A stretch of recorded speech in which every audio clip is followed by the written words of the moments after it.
नमस्कार।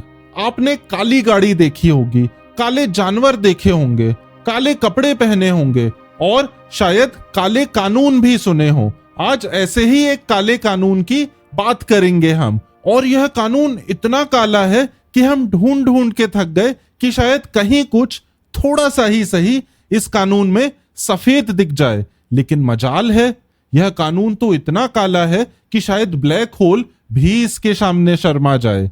बात हो रही है रूल 3A ऑफ ग्रामीण डाक सेवक कंडक्ट एंड एंगेजमेंट रूल्स की, जो कि जीडीएस किन शर्तों पर नौकरी ज्वाइन करेंगे वह बताता है। और इस प्रावधान को ध्यान से पढ़ने पर हमें समझ आया कि इसको ब्रिटिश हुकूमत की गुलामी और बेड़ियों में जकड़ने की मानसिकता से बनाया गया है, जिसमें कर्मचारी को जितना निचोड़ सकते हो निचोड़ लो। यह मत सोचो कि कर्मचारी भी एक इंसान है और वह भी उम्मीद करता है कि काम के अनुरूप उसे पैसे और ओहदा मिले। सिर्फ कठिन कानूनी भाषा में ऐसी कंडीशंस डालते जाओ इनकी सर्विस में, जिसके बाद अगर यह नौकरी में एक बार आ गए तो फिर इनको आगे कभी कुछ बोलने का मौका ना मिले। इसी रूल 3A को आज हम परत दर परत समझने की कोशिश करेंगे। हमारे साथ को होस्ट सौरभ कुमार जी हैं, जिनको सर्विस लॉ का वर्षों का अनुभव है। तो सौरभ, मैं आपसे पूछना चाहूंगा कि रूल 3A में आखिर लिखा क्या है? क्या आप हमारे दर्शकों को यह बता सकते हैं? जी सुयश, रूल 3A में 9 प्रावधान हैं। पहला, किसी भी कीमत पर ग्रामीण डाक सेवकों को 5 घंटे से ज्यादा ड्यूटी करने नहीं बोला जा सकता है। दूसरा, जीडीएस को 65 साल की आयु के बाद नौकरी में नहीं रखा जाएगा। तीसरा, ग्रामीण डाक सेवकों को यह अंडरटेकिंग देनी पड़ेगी कि उनके अन्य आय के स्रोत या सोर्सेज ऑफ इनकम भी हैं, जिनसे वह अपना और अपने परिवार का पर्याप्त रूप से जीवन यापन कर सकते हैं। चौथा, जीडीएस का जनहित या प्रशासनिक कारणों से ट्रांसफर किया जा सकता है। छठा, जीडीएस कभी भी यह क्लेम नहीं कर सकते हैं कि वह अन्य सेंट्रल गवर्नमेंट एम्प्लॉइज के बराबर है। सातवां, जीडीएस के भर्ती के 1 महीने के भीतर आपको आपके कार्य क्षेत्र में रेसिडेंस या घर लेना होगा। अगर नहीं लेंगे तो डिपार्टमेंटल कार्यवाही की जा सकती है। आठवां, बीपीएम द्वारा दी गई जगह पर पोस्ट ऑफिस रहेगा। जहां पोस्ट ऑफिस की जगह सरकार दे रही है, वहां उस जगह को पोस्ट ऑफिस के तौर पर इस्तेमाल किया जाएगा।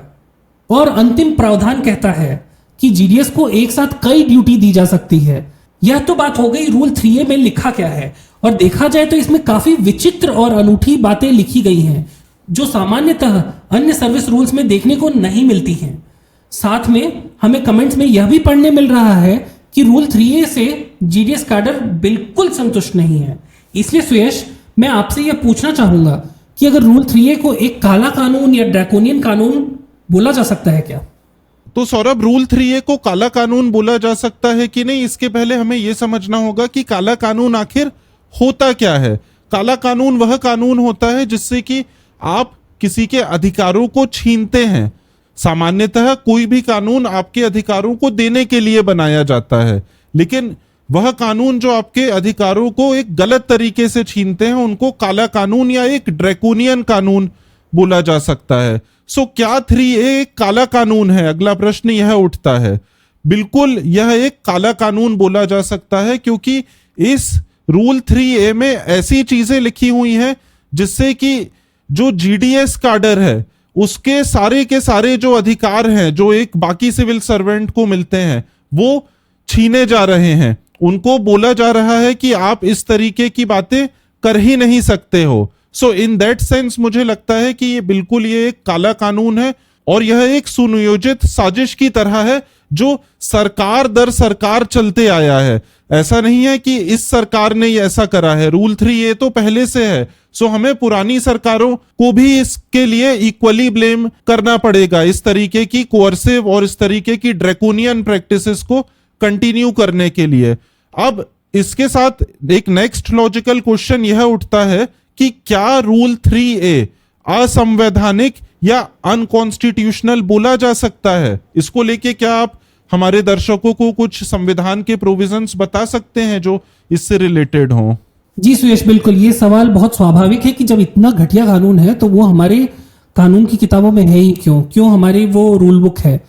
तो इसके लिए हमने थोड़ी कानूनी समीक्षा की और अपने संविधान के प्रोविजंस को देखा, तो उसमें कई प्रावधानों पे वो खरा नहीं उतर रहा है। जैसे कि राइट टू इक्वालिटी का इसमें हनन हो रहा है कि आप बाकी सब लोगों को जिस तरह से ट्रीट करते हैं एक एम्प्लॉयमेंट में गवर्नमेंट की, वैसे इनको ट्रीट नहीं किया जा रहा है। बहुत अजीब अजीब प्रावधान है जिनके बारे में हम आगे भी चर्चा करेंगे। खैर, इसका हनन वो कर रहे हैं। उसके अलावा आर्टिकल 21 के खिलाफ भी मैं इसे कहूंगा कि right to life with dignity, उसका भी ये हनन एक तरह से कर रहे हैं। अब इसके अलावा एक होती है directive principles of state policy, उसमें भी कई आर्टिकल्स हैं जिनके खिलाफ ये जाता है संविधान के। जैसे मैं पहला बोलूंगा आर्टिकल 39, जिसमें है right to an adequate means of livelihood. तो ये एडिक्वेट मीन्स ऑफ लाइवलीहुड दे नहीं रहे हैं जीडीएस को, उनसे काम पूरा करा रहे हैं, तो इसके खिलाफ हो गया। उसके बाद equal pay for equal work, आप 8 घंटे या 9 घंटे का काम करा के 5 घंटे के पैसे दो, तो equal pay for equal work तो है ही नहीं। उसके अलावा है कि health and strength of workers को अब्यूज नहीं किया जाएगा। ये health and strength of workers को अब्यूज कर रहे हैं, मेंटल हेल्थ तक को अब्यूज कर रहे हैं। उसके अलावा सिटीजन्स को फोर्स नहीं किया जाएगा इकोनॉमिक नेसेसिटी से कुछ ऐसा काम करने को जो उनके लिए सूटेड नहीं हो। तो आप इनसे 2 काम करने बोल रहे हैं ना, पहले तो बोल रहे हैं कि आप 5 घंटे की बजाय 8-9 घंटे का काम करें टारगेट पूरा करने के लिए। उसके अलावा आप बोल रहे हैं कि आपने अंडरटेकिंग दी है कि आपके पास एडिक्वेट मीन्स ऑफ लाइवलीहुड है, सिर्फ आपके लिए नहीं, आपके परिवार के लिए भी। तो आप उनसे कितना काम कराना चाह रहे हैं? सेकंड थर्ड टाइप का काम कराना चाहिए, 2-3 काम इनको करने पड़ रहे हैं। फिर आर्टिकल 43 पे आते हैं, तो उस पर लिविंग वेज वर्कर्स के लिए होने चाहिए। तो लिविंग वेज क्या होता है? लिविंग वेज सिर्फ ये नहीं होता है कि आपने मिनिमम वेज दे दिया।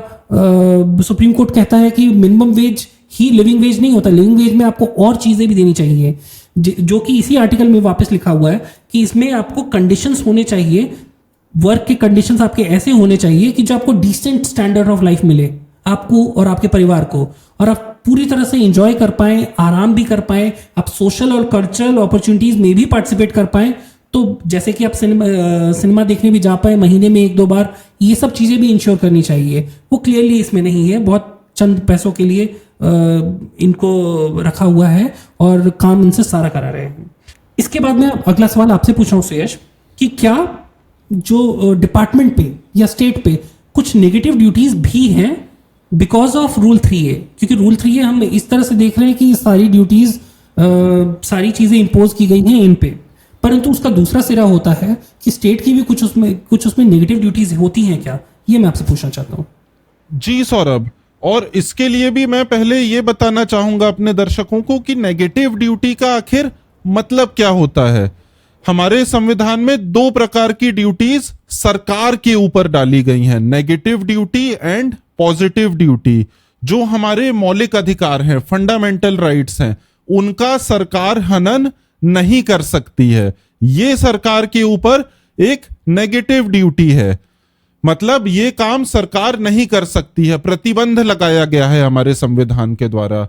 और दूसरी आपकी आती है पॉजिटिव ड्यूटीज, जो सौरभ ने अभी बताई, आर्टिकल 41, 42, 43, जिनको हम directive principles of state policy बोलते हैं कि सरकार को ये करना चाहिए, लिविंग वेजेस देनी चाहिए, अच्छी कंडीशंस देनी चाहिए।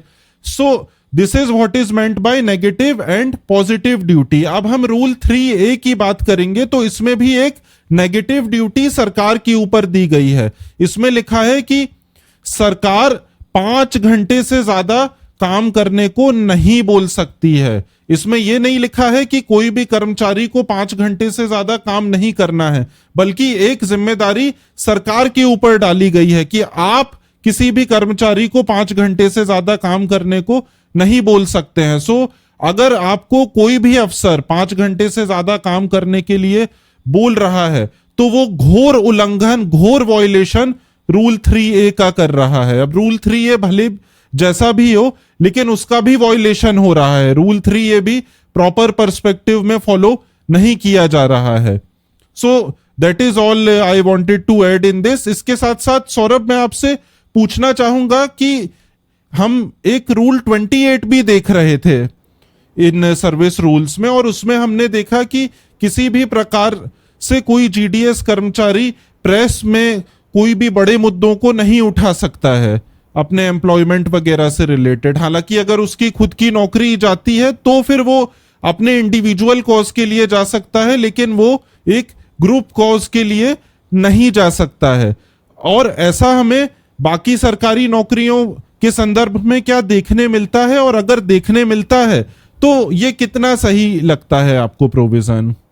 जी सुयश, ये बात आपने अच्छी कही कि सेक्शन सब रूल 28 को भी मैं 3A से जोड़ के ही देखना चाहूंगा, क्योंकि सब वहीं से जुड़ा हुआ है, जड़ वही है कि रूल 28 में हम देखते हैं कि कोई भी सेवक को परमिशन नहीं होगी बिना सरकार के परमिशन के। सरकार से सैंक्शन लो, सरकार से सैंक्शन तो मिल गया आपको सरकार के खिलाफ कुछ करने के लिए, तो हम ऐसे सुनते हैं कि freedom of speech and expression है, आप कहीं भी जा सकते हैं। यहाँ तो आपको कोर्ट में जाने नहीं मिल रहा, प्रेस में जाने नहीं मिल रहा। प्रेस में आपका आर्टिकल 19 का आनंद हो गया और कोर्ट में नहीं जाने मिल रहा, या आपके आर्टिकल 32 और आर्टिकल 226, 227 का हनन हो गया। जो भी आपके फंडामेंटल राइट्स में आता है, आर्टिकल 32 अपने आप में एक फंडामेंटल राइट है कि आप उस कोर्ट को अप्रोच कर सकते हैं कुछ भी हो जाए तो भी।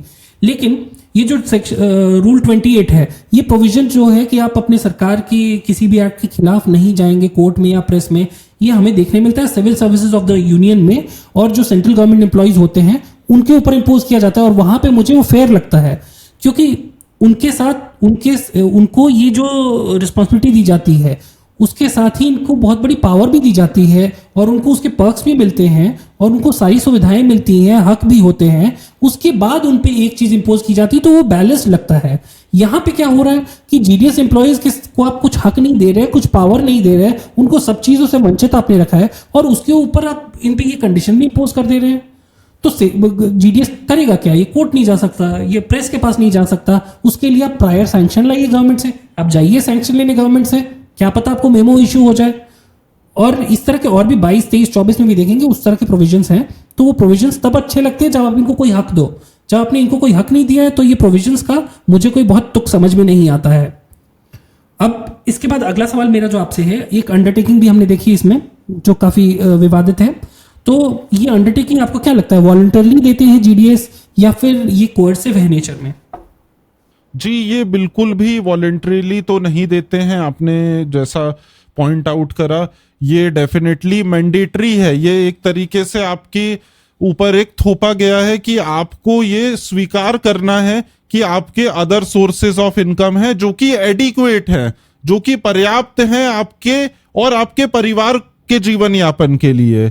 और ये एक ऐसा प्रोविजन है जिसके जरिए सरकार अपनी कलम बचा रही है, अपनी स्किन सेव करने की कोशिश कर रही है। कल के दिन अगर जीडीएस कर्मचारी कोर्ट जाएंगे कि हमें रेगुलर करा जाए, हमें सिविल सर्वेंट का दर्जा दिया जाए, तो यही वो अंडरटेकिंग है जिसको सरकार कोर्ट में दिखाएगी और बोलेगी कि जी माय लॉर्ड, आप तो देखिए कि इनके पास तो और भी सोर्सेज ऑफ इनकम है, तो हम इनको परमानेंट क्यों करें।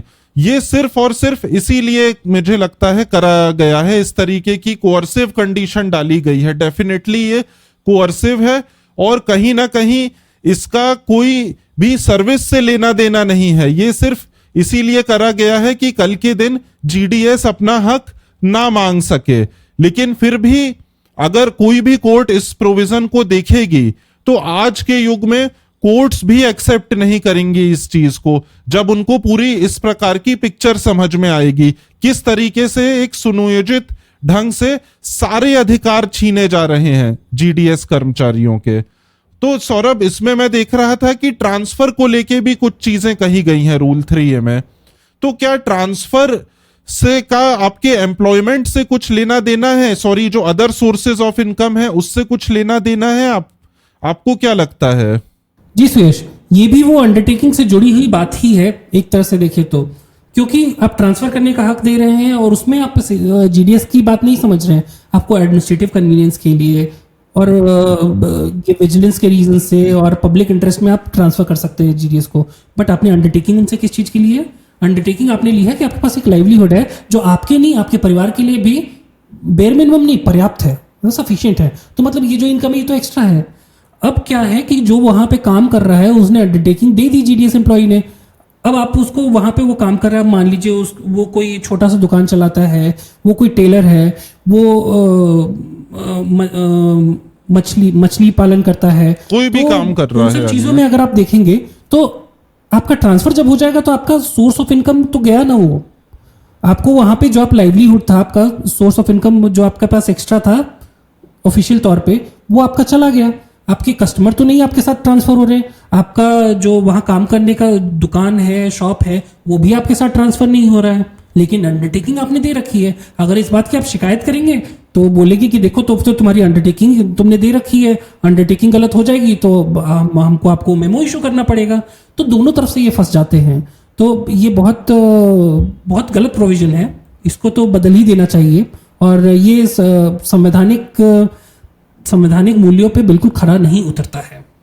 उसके अलावा जो रेजिडेंस का रिक्वायरमेंट भी हमने एक देखा इसमें है, क्या वो भी कोर्सिव आपको लगता है? बिकॉज उनको जैसा कमेंट सेक्शन में मैंने देखा है 250 रुपए मात्र मिलते हैं अकोमोडेशन के लिए, रहने के लिए, बिजली का खर्चा सबके लिए सिर्फ 250 रुपए। क्या ये आज के डेट में ये रिक्वायरमेंट आपको सही लगता है? जी सौरभ, ये रिक्वायरमेंट तो किसी भी तरीके से सही नहीं बोली जा सकती है। By no stretch of imagination हम ये बोल सकते हैं कि इतने कम पैसों में आज की 21वीं सदी में किसी के रहने का और बिजली का खर्च निकल सकता है। आप बड़े अफसरों को देखिए जो सिविल सर्वेंट रहते हैं प्रॉपर, उनको कितना पैसा दिया जाता है रहने के लिए, और जो जीडीएस हैं उनको कितना पैसा दिया जा रहा है। इसके साथ साथ हमें एक और पॉइंट नोट करना पड़ेगा कि बिजली के रेट हर राज्य में अलग अलग रहते हैं। कुछ राज्यों में बहुत कम रहते हैं, कुछ राज्यों में बहुत ज्यादा रहते हैं, कहीं सब्सिडी दी जाती है, कहीं नहीं दी जाती है। सो ये सारी चीजों को भी कंसिडर करना चाहिए, क्योंकि जीडीएस कर्मचारी तो पूरे देश में है, ऐसा नहीं है कि ये किसी स्टेट तक सीमित हैं। सो ये सारी चीजों को क्यों नहीं कंसिडर करा जाता है? इसको लेके प्रॉपर जो भी रिपोर्ट्स हैं, कमिटीज हैं, जो भी रिकमेंडेशंस हैं, आई एम श्योर इसमें को लेके सरकार को तो सारी चीजें पता ही हैं। इसको क्यों नहीं किया जाता है ये मेरी समझ के परे है। और इस तरीके की सर्विस कंडीशंस देके आप क्या साबित करना चाह रहे हो? आप यही दिखा रहे हो कि आप कितना ज्यादा शोषण कर सकते हो। और मुझे लगता है कि जो कर्मचारी बैंक भी चला रहे हैं, पोस्ट ऑफिस भी चला रहे हैं, अपनी प्रशासनिक जिम्मेदारियां भी निभा रहे हैं, उनके साथ आप ऐसा दुर्व्यवहार क्यों कर रहे हो? And again I would like to say that ये इस सरकार की बात नहीं है, ये पीढ़ी दर पीढ़ी चलते आ रहा है। सरकार दर सरकार इसी तरीके से इनको साइडलाइन किया जा रहा है। I think this needs to change, it is high time.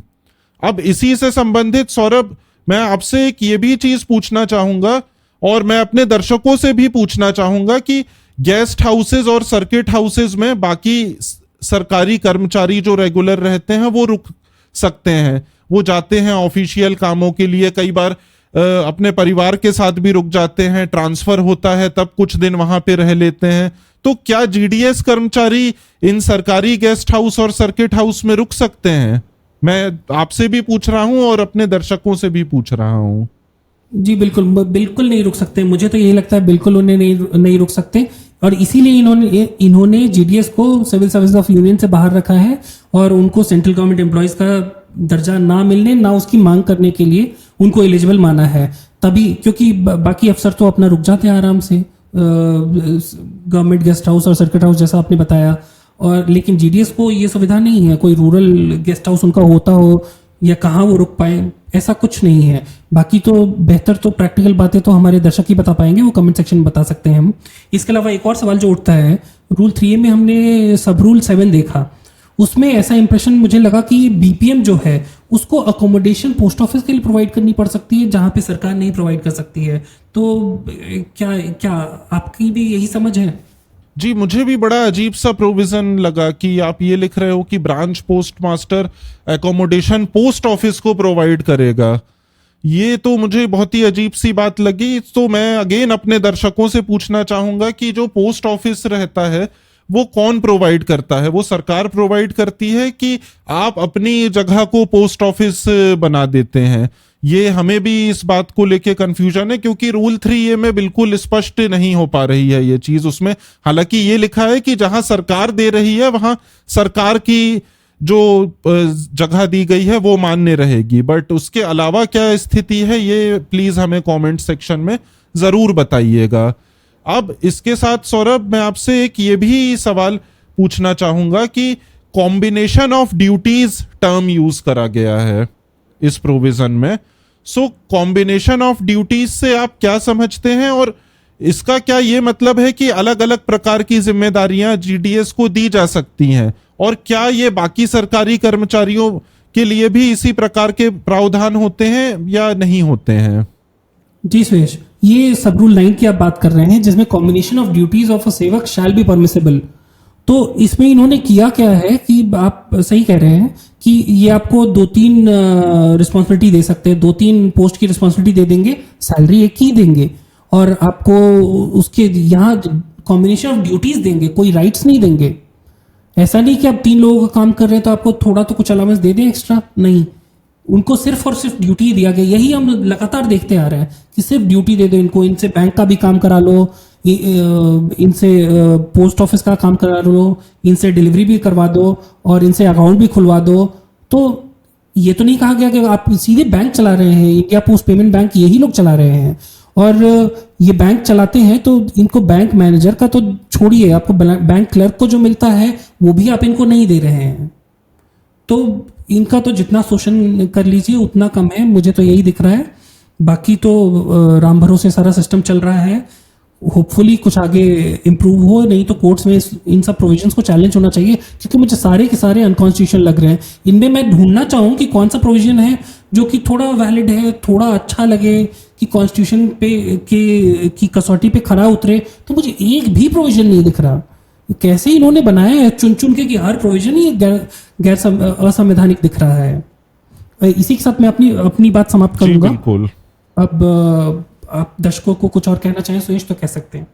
जी सौरभ, मैं तो दर्शकों का बस आभारी हूँ, वो हमारा शो देखते हैं, लाइक करें, सब्सक्राइब करें, और इसके साथ साथ अगर आपको लगता है कि हम कोई गलत बात भी कह रहे हैं तो हमें जरूर बताएं, क्योंकि जो वस्तु स्थिति है वो आप बेहतर तरीके से जानते हैं। हम तो सिर्फ जो कानून में लिखा हुआ है एज लीगल एक्सपर्ट्स हम आपको बताने की कोशिश कर रहे हैं। सो आपको जो भी हमारी बात गलत भी लगती हो प्लीज हमें बताएं, हम उसको बिल्कुल इम्प्रूव करने का प्रयास करेंगे। तो अगली बार फिर मिलते हैं एक नए शो के साथ, तब तक के लिए धन्यवाद।